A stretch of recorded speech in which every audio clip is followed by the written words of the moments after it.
The bar has never been so low to be able to succeed now, and the barrier to entry is super low as well. And it's crazy because this used to piss me off because older people would always tell me your generation doesn't want to work, and the bar is so low for you guys, it should be so easy.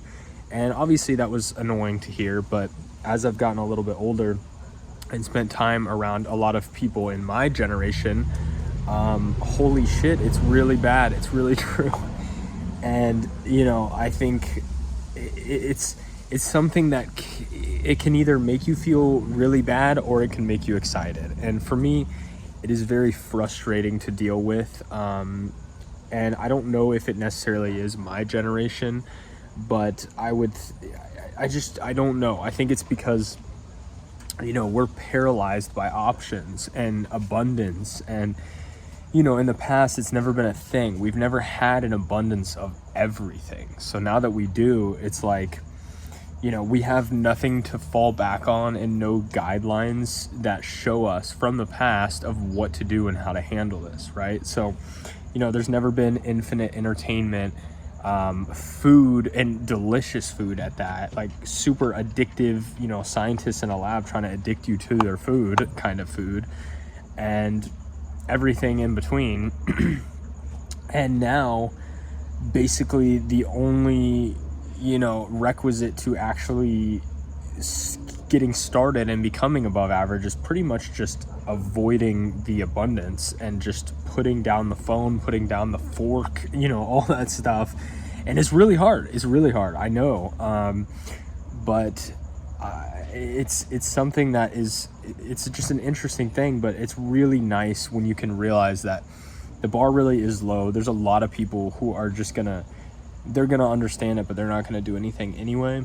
And people are gonna say they're gonna do stuff and say they're gonna do stuff, but you can be paralyzed by decision because there are just so many options. You can drop ship, you can day trade, you can print on demand, you can there's a million things you can do right now, and they all work. You just have to give them enough time. So essentially, I think that's kind of the big problem that everyone's had, and I've had that plenty, as well as abundance. I have gained like 30 pounds in 6 months on accident before, and all kinds of stuff. So I've been through it all, and luckily learning how to deal with those things and set systems in place to avoid things has been very helpful. But it's just it's very easy to win, I would think, or I would say, based on experience, just in comparison to the people in your generation, I would say,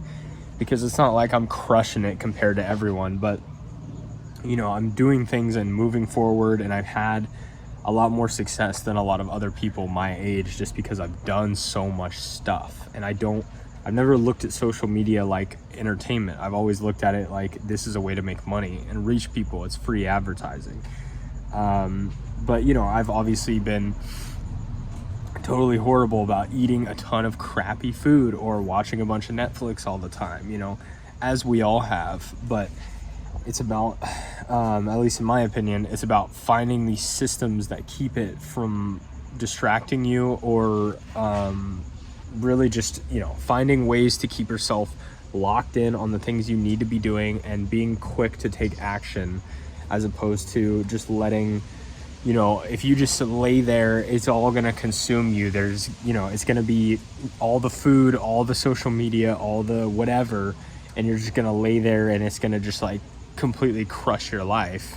And that's shitty, and I don't think anyone deserves that. We don't deserve that. There's people out there trying to I don't like to see the world as they're evil people against us, but there are people out there trying to addict us to our phones, and they make a ton of money while we get nowhere in our lives.